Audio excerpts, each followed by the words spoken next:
Hey, what's going on, everyone, and welcome to episode 56 of the Alec Walt Show. I'm your host, Alec Walt, alongside another very special guest, and today we're talking about the NBA. Last season, the Atlanta Hawks made it all the way to the Eastern Conference Finals to start the 2021-2022 season. The Hawks are 7-9, but they have won 3 consecutive games, have a very reasonable schedule moving forward. Have they turned it around? Is this a sign of positive things to come? We're going to talk about it all here on Down the Block Sports. Joining me to talk about the Atlanta Hawks and more is Kyle Russo from Review and Preview Sports. Kyle, what's going on, man? Welcome back. Nothing much, Alec. Thank you for having me back on. So, like I mentioned in the intro, the Atlanta Hawks are the team, one of the 2 teams in the Eastern Conference Finals last season. Some high expectations coming into the year. Again, they sit 7-9. Hawks fans, trust me, very soon we're going to talk about some more positive things here. But Kyle, why the 7-9 start? What's been going on here with the Hawks early on? I think when you analyze their schedule and what they've gone through this season, and you alluded to it in your intro, Alec, they've had a rough go to start the season in terms of the opponents in which they've played. I'm looking at it because they just came off a 6-game losing streak, and 5 of those games were a trip or all teams in the Western Conference. You got matchups against Utah, the Phoenix Suns, the Golden State Warriors, another matchup against Utah, and then Denver, which are all losses. Those are the cream of the crop type of teams in the Western Wow. Conference. That is a rough schedule of 5 games in a row to have to go through for any team. So I don't knock them that much for that. But in terms of why the Atlanta Hawks aren't playing that well, I think that when you analyze the individual stats, Trae Young is still doing his thing, and I'll get into a minute about Trae Young, the statistic that I told you prior to the show, Oh, yeah. starting, which we've seen impact a decent amount of players this season with players leaning into fouls. But Clint Capella, I think he's taking a step back. I remember last year he was averaging 15 and 15. He's averaging around 10 and 10 now.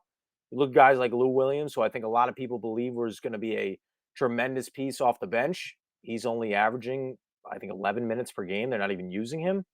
Danilo Gallinari, who was a huge acquisition last year, averaging around 18 minutes per game, only averaging 7 points, though, in the minutes being played.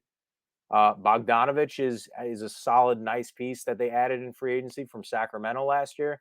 He's doing okay. Um, Kevin Huerter, I don't. They gave a lot of money to, and is not really playing up to par. I'd say, but all in all, John Collins has been playing great. The team is a good team. Don't get me wrong. The team is a good team. I know a lot of people say this team stinks. Last season was a fluke. They had a lot of easy opponents. A lot of people went down. I think they're a good team. Again, the schedule in which I just read to you has a huge part in why they're not playing, or at least a lot against their record is hurting them right now. But let me get back to Trae Young with this stat, and I'll throw it back to you. So I looked this up. I want to do some research because Atlanta Hawks, immediately you think of Trae Young. And Trae Young, notoriously, one of the players that have been impacted by this new NBA rule in which they're no longer going to call a foul when you lean into a player. So last season, Trae Young attempted the second most free throws in the NBA with 680, and that was only behind Giannis Antetokounmpo, who I think took like 780 free throws. But that's because Hacky Giannis. Players know that he's not a good free throw shooter. However, Trae Young finished first in free throws made with 600. 600. 600 at 680 free throws he made. Now, don't get me wrong, 25 points per game, which he's averaging right now, is awesome. That's great. But in terms of the free throws made per game, I think he went to the line at least 8 times on average per game last year and made the most free throws in the league last year with 600 makes. That's 600 additional points in a season that Yeah. he's no longer getting, or at least up to that standard, because they're no longer calling a play in which he notoriously got to the line and took advantage of teams. And not only does that help his team in terms of the offense scoring points, but it no longer helps his team as well because of the fact that it doesn't put the opposing team in foul trouble anymore, where they have to play cautiously on the defensive side of the ball because they don't have to worry about that Trae Young foul leaning into the opposing player, leaning into the defender and going to the line. So that has also hurt them a lot. I think it's a lot of things. I'm not going to write them off. I know this is a way better Eastern Conference than we've seen in a long time. but I'm not going to write them off as a bad team just yet. Yeah, no, I wouldn't write them off as a bad team. We'll get to that very shortly. But Kyle, just to defend your point right there, he took 3 against the Warriors, 2 against the Jazz again, 2 against the Bucks, 4 against the Magic. Yeah, And this he is a got 10 guy. against the Celtics because, Yeah, I mean, don't even get me started. But that's not normal Trae Young numbers from the foul line. And it's no, evident here in 2021. it is evident, and you look at the games like you just alluded to with Boston, a game in which we saw him getting to the line, normal Trae Young standard attempts to get to the free throw line. They won that game. They did. The games in which he's not getting to the line, they are losing. And not only are they losing, They did. but they're losing by big margins. Again, they lost to the Golden State Warriors by 14. They lost to the Utah Jazz by 12. They have some other Twice. games where they twice. They have some other games. Well, Utah, the other game, they lost to by 18 in the first matchup against Utah. They lost to Brooklyn by 9. They lost to the Phoenix Suns by 4, only a couple points, not that big of a margin. They lost to Denver by 9 as well. But point being made is that he's not getting more points for the Hawks. And that style of play, in which was a big asset of his game, is no longer helping the Hawks in terms of getting the opposing team in foul trouble. So this is the new game of basketball in which players have to adjust to. But teams like the Hawks are taking a big hit because that is their number one superstar leading the charge. Well, since that game against the Nuggets and they have returned to Atlanta, they played the Milwaukee Bucks. It seemed like a matchup they were waiting for after that losing streak. Yes, no Chris Middleton, but Giannis and Drew Holiday were there. The Hawks won that game by 20. And since that win, they defeat the Orlando Magic 129 to 111. Like we mentioned, the win against the Boston Celtics, the final for that game is 110 to 99. So, Kyle, even though there was that 6-game losing streak, since that win against the Bucks, it looks like the Hawks have really turned things around. Yeah, we talked about it earlier, Alec, prior to us starting the show, prior to starting the recording, how they've kind of played easier opponents. And don't get me wrong, the Bucks are a great team, but when it comes to Orlando, when it comes to, and I'm sorry, your Boston Celtics, that's not up to the standard of the previous 5 opponents in which they played. And I think what benefits them when people analyze this is, yes, they're losing to all these teams, but they don't have to worry about all these Western Conference teams. In fact, they've gotten teams like Utah out of the way for the rest of the year. They don't have to play them Yeah. again. And when it comes to the playoffs, they're only going to have to worry about these Eastern Conference teams until eventually, if they make the NBA championship, they would have to worry about a Western Conference team getting in their way of making a title run. But if they're playing this way against Eastern Conference teams, which they've done so far this season, it shouldn't be that much of a problem. Again, they've taken a big hit because the amount of dominant West Coast teams that they've played. I don't want to say that they are back. I think they have a much easier schedule going forward where you have matchups Oh, like yeah. Charlotte, who is a tough out, but that's a winnable game. Oklahoma City, they should win. San Antonio, they should win. Memphis, I think they should win that game as well. New York, they have a good chance of winning that game as well. That's just the rest of November. But then when you get to December as well, they start off December with not too many tough opponents either. So they'll regain their strength and they'll get back on track. And we might even see them go on a win streak potentially towards the end of November. But again, getting these tougher opponents out the way earlier in the season, I think, is better versus them having to worry about making a playoff spot later on because now they have the advantage of, which I don't think any other NBA team has played that many. I mean, when I read it to you, you were visually shocked. Just the amount of difficult West Coast teams that they'd run into in the beginning of the season. I don't think they're going to run into something like that again, and I don't think any other NBA team has faced something like that. That is a tough schedule. That is a tough schedule. Yeah, you're not wrong. I mean, it definitely gets a lot easier. Like you mentioned, the schedule going into December. After December 1st, the schedule is at Indiana, Philly, Charlotte, at Minnesota. Tough game against Brooklyn, Yeah. but then Houston, Orlando. So we're looking at some potential wins here coming up for the Atlanta Hawks. I want to revisit this little 3-game win streak we have going on here for the Hawks. One thing I mentioned during this losing streak was, man, the Hawks really need to get better performances from their front court. John Collins on the season's averaging 17 points. In 6 of his last 7 games, he's averaged more points per game than his season average. Clint Capella in his last 5 games, rebounds 12, 13, 13, 16, 12. it's not just Trae Young right now in Atlanta. No, it's not. It's not. And I think that when you look at those other games, I'm going to keep on refraining back to this West Coast trip because it shows how much of a role that it played in where we are to the point in which we're talking about them, Yeah. concerned about whether or not this NBA team will be able to turn it around. You break down some of the teams like the Golden State Warriors, who surprisingly, I looked this up the other day. Did you know that they lead the league in terms of rebounds per game? I never would have picked that out. I never So would I have. wouldn't have either. I never would have thought that No they'd be the Wiseman. team. No Wiseman. Kevon Looney is their five, and Draymond Green. So between that, you have obviously the Jokers coming off an MVP season. You have Utah twice. Everybody knows Rudy Gobert. And now you go to the 3-game win streak where you look at teams like Orlando who have guys, don't get me wrong, like Wendell Carter Jr., who's a decent center. He's still developing into a nice young center in this league, but I think it's too much of a matchup for John Collins and Clint Capella in the paint. And then you look at Milwaukee, even though they're getting some of their guys back healthy, you were talking about as well prior to the start of this recording, they might as well just start Giannis at the 5 at this point. I don't know why they don't just do that. They can't have him play everything, but they don't really have a true 5 on their roster at this point in time either. And then when you look at the Boston matchup, again, they're running into similar problems where you didn't have Rob Williams in this game. You have Al Horford, who I guess you call your 5 at this point, but he's small as well at 6'9". So they're winning the matchups in terms of non-dominant centers, and they will continue to do so because they have a ridiculous athletic forward in John Collins who just flies, and he's also big. I think stands at like 6'10", 6'11", and then a true 5 in Clint Capella, who's a monster on the boards. So they'll get back on track, and they're dominating the teams that don't have these centers. But against the teams that do, like I alluded to earlier, like the Warriors, who are the number 1 rebounding team in the NBA, like the Utah Jazz, who have Rudy Gobert, they've struggled against, and it's understandable why. Huerter, Hunter, and Reddish. We're going to hit all 3 of them, but I want to start with Kevin Huerter.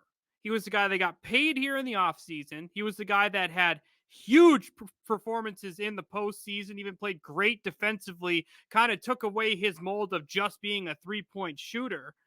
But they had expectations for him to be a consistent offensive player. I'm going to read you his points per game from Boston moving down. Okay. 19-4, 11-2, 28, 11, 7, 6, 16, 3, 0, 2. That's a wide range here of offensive numbers here for Kevin Huerter. Yeah. Well, in the game against Orlando, he left early with a hamstring injury. He only played 16 minutes, had 4 points.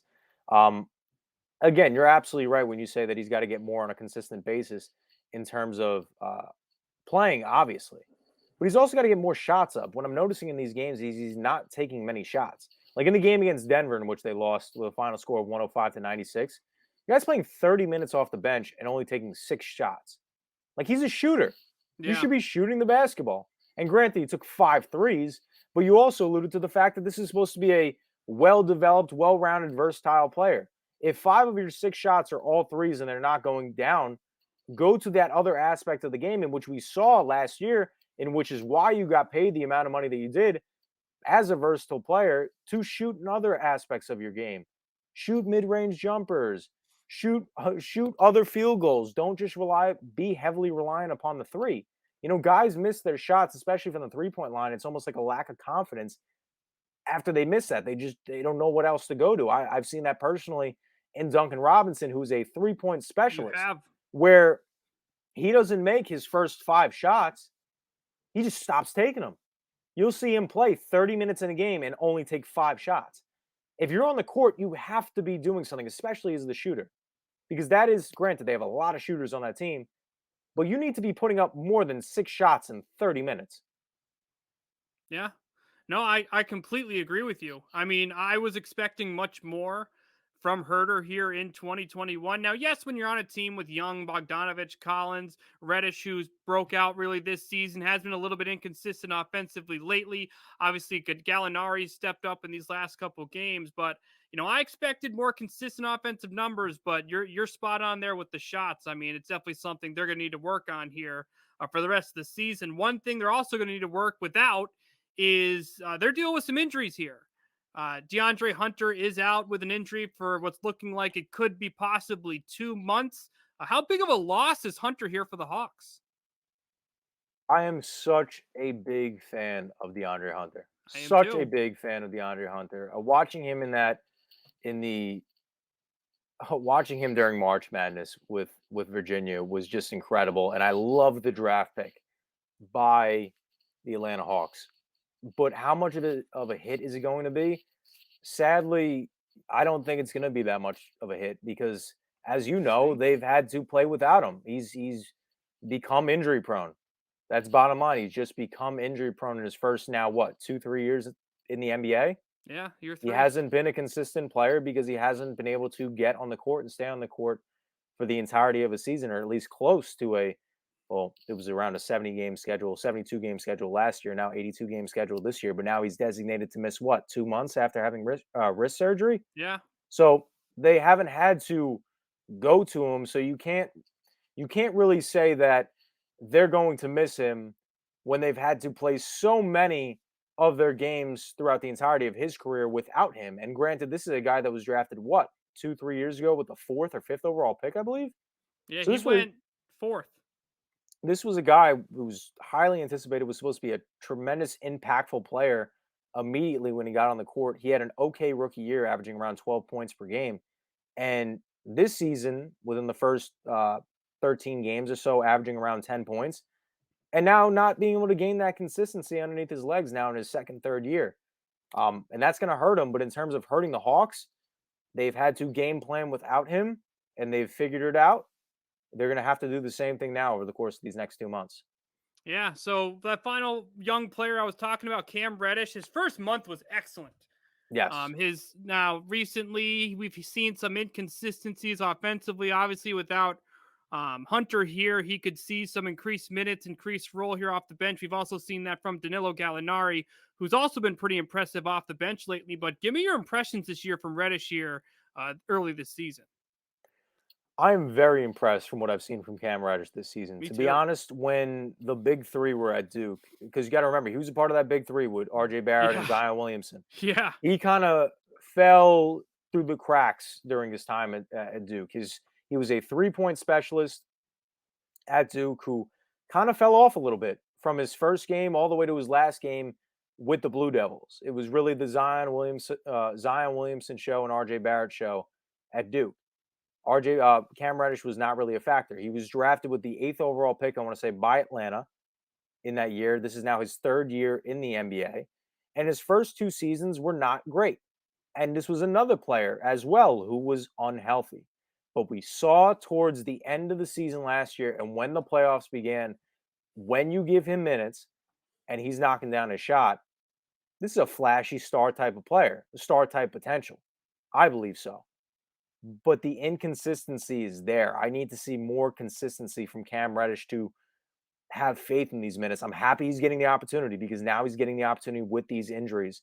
And we talked about Danilo Gallinari as well, a guy who has tremendously underperformed underneath that contract. A guy that I thought was going to have a huge impact for them, only getting 17 minutes or something like that, and averaging like 7 points per game, which is nowhere near the magnitude of the player in which they thought they were bringing in. Granted, it's yeah. early in the year, but Cam Reddish is a young guy. He's going to get the opportunity to play more minutes now.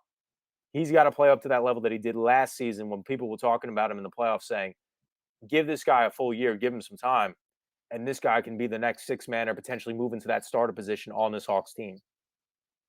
So, like we've been talking about all show, they've won 3 consecutive games. Moving forward, their schedule is much easier, and they don't have difficult West Coast road trips outside of not playing Utah, Phoenix, Golden State, and Denver, and going the easy route. What needs to happen for Atlanta for this win streak to turn into something that really actually potentially changes their season around? They have to just be more consistent. And I think that comes from, and I know that's easy to say for any team that's struggling right now, but it needs to be from their star and Trae Young. It needs to be from their leader. Because Trae Young, by no stretch of the imagination, is having a bad season. But as I stated earlier, the free throw becoming such a huge part of his game. We talked about, or I've talked about James Harden on review and preview, how he has had to develop his game in such a way to where he's been in the league for so long. He's an experienced veteran player with a lot of years underneath his belt. So he's developed more parts of his game to be able to rely on. Because if you look at his free throw numbers, because while I was doing my Trae Young research, you'll find that James Harden for 6, 7 years in a row attempted and made the most free throws in the NBA because of how big of a role that part of his game was now being taken away. Yeah. Trae Young only being now, I think, his fourth season or so. That was such a big part of his game from the beginning of his career to now that he no longer has. A game in which we're seeing Trae Young take 3 free throws. Who would have thought, right? This is a guy that was averaging 8, 10 plus free throws a game. Now only getting around 8 over the course of what? We talked about 8 over the course of 3 straight games. That's crazy to think about. Yeah. But he needs to find and develop that part of his game. Now, he can't do it by himself. The players in which they put around him need to step up because they haven't. Gallinari needs to step up. Huerter needs to step up. Lou Williams, I thought, was going to be a huge piece as a veteran presence, going to be able to develop some of these young players. They need to give him some minutes because we know Lou Williams is one of the best 6 men of all time, if not the Yeah. best 6 man of all Yeah. time. And they don't even use him 11 minutes off the bench.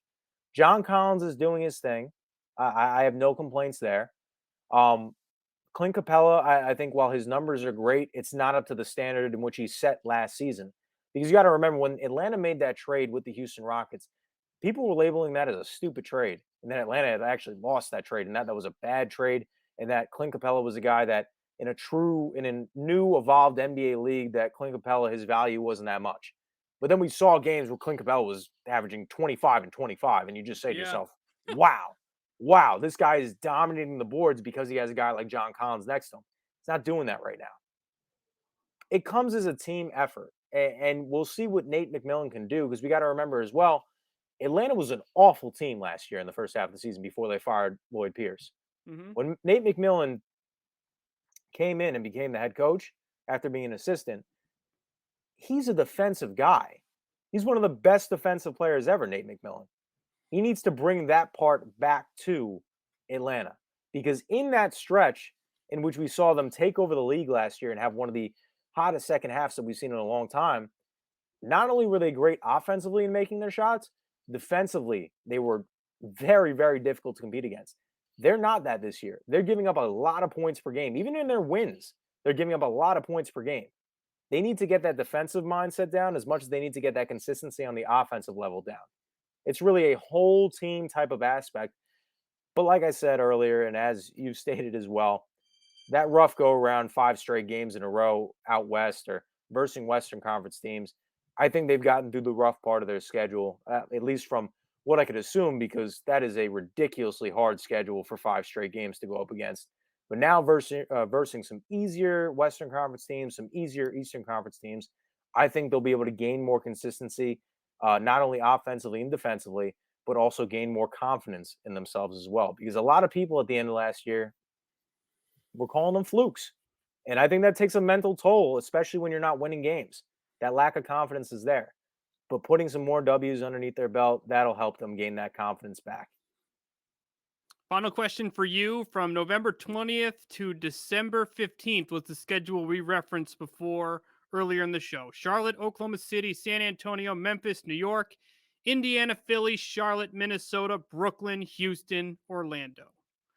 A lot of teams who are going to be in the NBA lottery that I just read off.